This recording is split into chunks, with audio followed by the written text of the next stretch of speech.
Son las 6 de la tarde en punto. Vamos a revisar los temas políticos. La Comisión de Fiscalización logró mayoría oficialista por no desconocer, entre comillas, dos providencias del trámite del juicio político. Luego la oposición consiguió la mayoría para excluir pruebas solicitadas por los asambleístas Villavicencio y Cordero. Así, la Comisión de Fiscalización continúa con los primeros pasos para este juicio político, nos dice Primicias, y ayer, 10 de abril, los miembros de esta mesa legislativa se reunieron para decidir algunos puntos. Sobre el juicio político contra el presidente Guillermo Lasso, lo vamos a hablar en este momento con el doctor Juan Pablo Ortiz, secretario jurídico de la Presidencia. Doctor, ¿qué tal? Bienvenido al Borde de la Noche. Gracias por acompañarnos.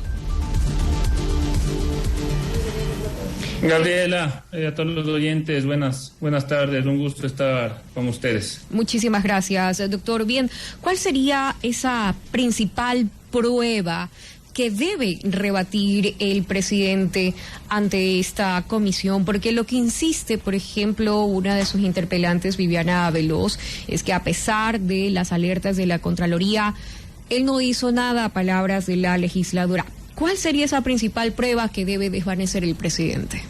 Perdón, Gabriela, si me puede repetir lo que dijo la legisladora, que se cortó el internet, mil disculpas. Sí, dijo que a pesar de la alerta de la Contraloría no hizo nada. Es lo que ha insistido en varias declaraciones Viviana Veloz. A ver, primero, la principal prueba. Primero, no hay peculado. No indican en ningún momento cuál ha sido el perjuicio o el monto del perjuicio del Estado. Por el contrario, se ha demostrado que Flopec ha tenido utilidades, y no solo utilidades en general, sino en este contrato. Dos, recordemos que el vicealmirante Estupiñán, si bien es cierto, recomendó la terminación del contrato, a los 3 días reculó de su decisión y decidió y dijo: no vale terminar porque nos va a perjudicar más si es que lo terminamos más adelante, nos va a perjudicar en su momento más adelante. Entonces, y la Contraloría, a través de su informe, que es del 012-2021, si mal no recuerdo, lo que dijo, o 2022, lo que dijo es: a este contrato con Amazonas Tankers, adáptense o adecúense en las siguientes recomendaciones. Se adecuaron esas 13 recomendaciones dadas, se cumplieron, y por consiguiente nosotros sí cumplimos, o el presidente sí cumplió con lo dicho por Contraloría. Y ojo, quiero dejar muy en claro que la Contraloría en ningún momento dentro de sus recomendaciones resolvió o sugirió dar por terminado el contrato. Bien, si el contrato se terminaba, ¿qué hubiese ocurrido? De acuerdo a lo que establecía la norma, se podía haber ido a arbitraje internacional, y eso era una cuestión que tenía que resolver la Procuraduría conjuntamente con el equipo jurídico de Flopec. Ahora, doctor Ortiz, ¿por qué el vicealmirante Estupiñán habría sugirió la terminación del contrato con Amazonas Tankers, que en efecto así sucedió el 1 de febrero del 2022 y que luego, pues, el 4 de febrero reculó esa decisión? ¿Por qué se habría dado eso? A eso yo no podría contestar, yo me guío por documentos.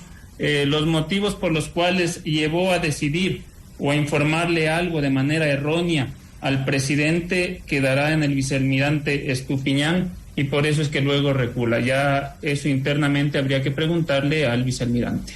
Bien, doctor Ortiz, voy a insistir también en esto, ¿no?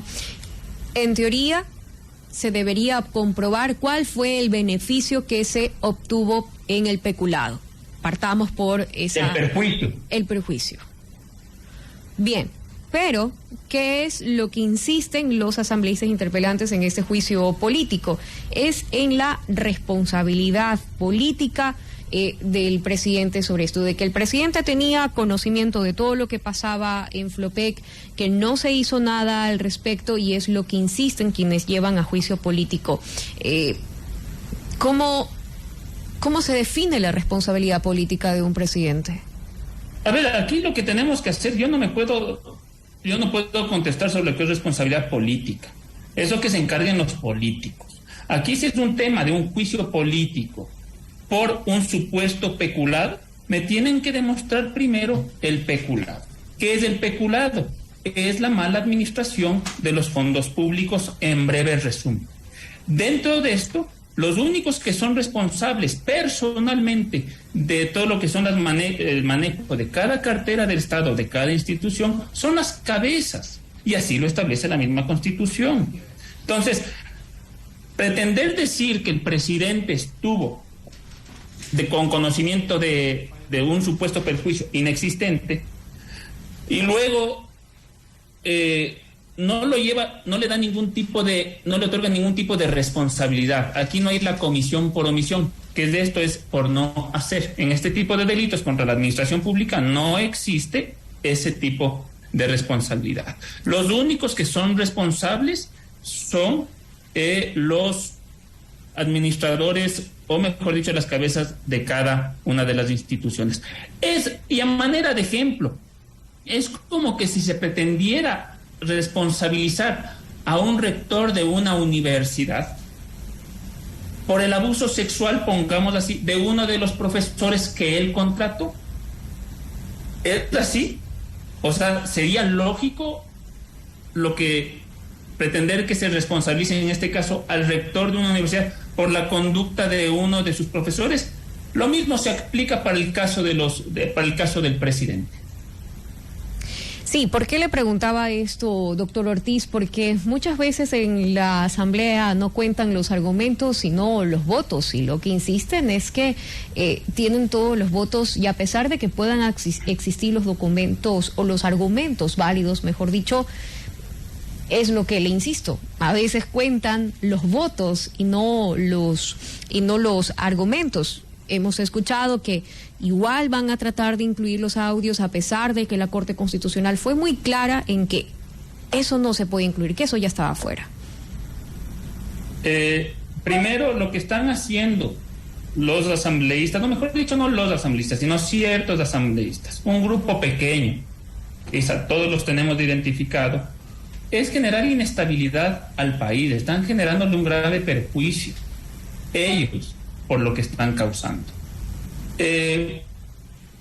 Si bien es cierto, esto es un tema político, y usted mismo me dijo, cuentan los votos, cierto es, pero también ellos tienen que tener por lo menos un mínimo de responsabilidad para ver, al momento de tomar decisiones. Si es que ellos pretenden irse más allá de lo que el dictamen de la Corte Constitucional dispuso, que ellos se atengan a las consecuencias, porque eso puede conllevar o generar en una posible destitución de todas las personas que hayan incumplido en ese dictamen por parte de la Corte Constitucional.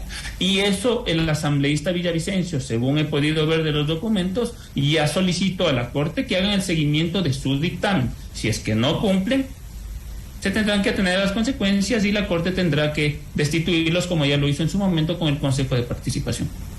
Bien, son las 6:08 p.m. Estamos dialogando con el doctor Juan Pablo Ortiz, secretario jurídico de la Presidencia. Bien, la semana pasada veíamos una extensa carta del presidente de la República en la que exponía sus argumentos y también conclusiones, un poco delineando su defensa sobre este juicio político. ¿Qué motivó al presidente a hacer público esto? ¿No se estaría adelantando tal vez? No se está adelantando, está contando cómo en realidad han sucedido los hechos.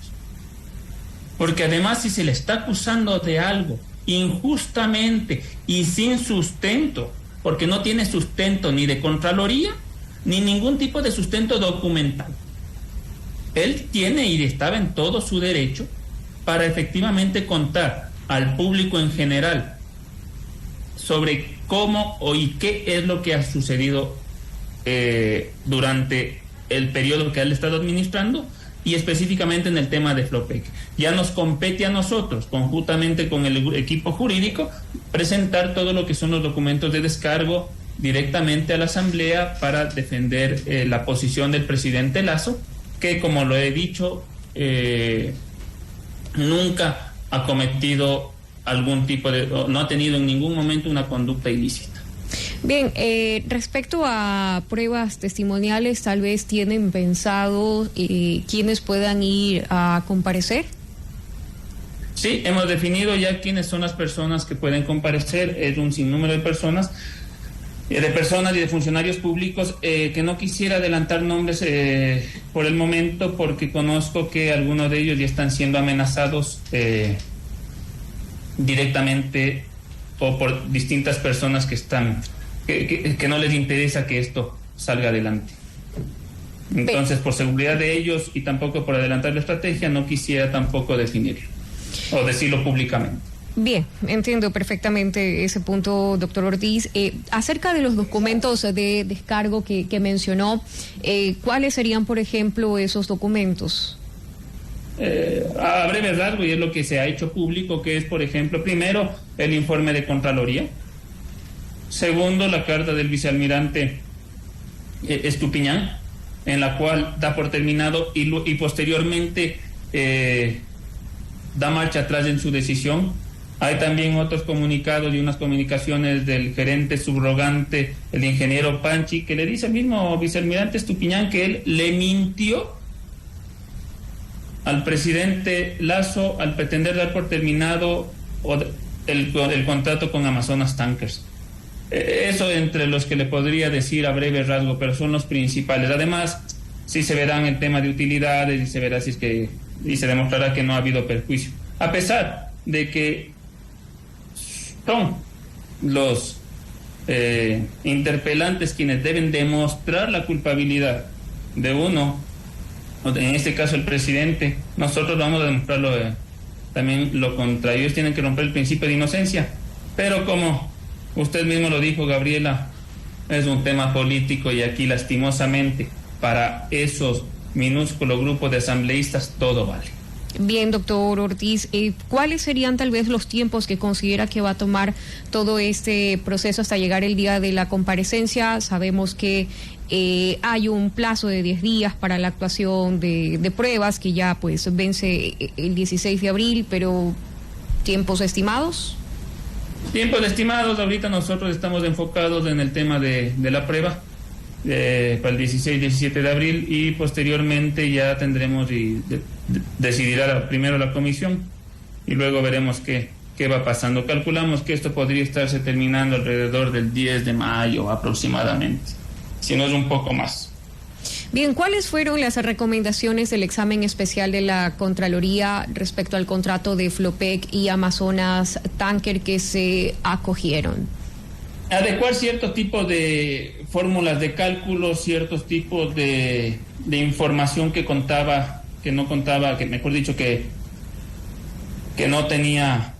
no era tan específico en el contrato, e inclusive hacía ciertas recomendaciones para las decisiones que tenía que tomar Flopec sobre decisiones relativas a montos, entre otras cosas muy puntual ahorita. Bien, doctor Ortiz, usted ha mencionado que lo primero que van a demostrar es que no hay peculado, que sería pues una de los argumentos más fuertes. ¿Qué otros argumentos van a acompañar la estrategia jurídica? La estrategia jurídica básicamente va a ir en torno a la acusación de peculado, jurídicamente hablando. Y luego todo lo que son las acusaciones políticas que nos darán, ahí tendremos que ir viendo cómo lo vamos sobrellevando. Nosotros lo que estamos haciendo es limitar al menos todo lo que son las pruebas a la época en la que se firmó el contrato de Amazonas Tanker, que básicamente es desde el 2018 al 2020. Los asambleístas lo que quieren es únicamente limitar el contrato, o mejor dicho, los defectos del contrato del 2021 al 2022. Y otro tema adicional, también es tan contradictorio este juicio político que una de las asambleístas interpelantes emitió un informe favorable para el tema de Amazonas Tankers para que se mantenga el contrato. Entonces, ¿de qué estamos hablando? ¿O hay o no hay perjuicio? Por un lado, en un momento estaban felices por algún motivo y ahora por otro motivo se ponen bravos y ya no quieren saber y están diciendo que hay un perjuicio causado por el Estado o por el presidente Lasso en el tema de Flopec.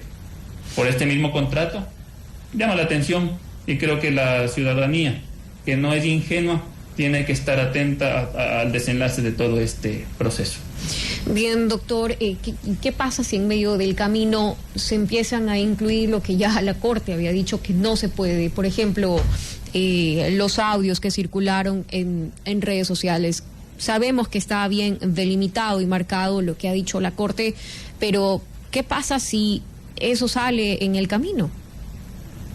Y si sale en el camino, nosotros tenemos que tomar una decisión de solicitar a la Corte que haga seguimiento y que emita prontamente una resolución para ver si han dado cumplimiento los funcionarios públicos a su dictamen. Si es que no, tendrán que destituirlos. Eso es uno. Dos, esas pruebas son completamente ilegales. No se sabe ni cómo las obtuvieron. No se sabe si es que uno de los participantes de esas conversaciones había autorizado que se graben. No había orden judicial. Y tampoco se sabe si es que esos mismos audios han sido o no mutilados o manipulados. Y tampoco se ha hecho ningún cotejamiento de voz.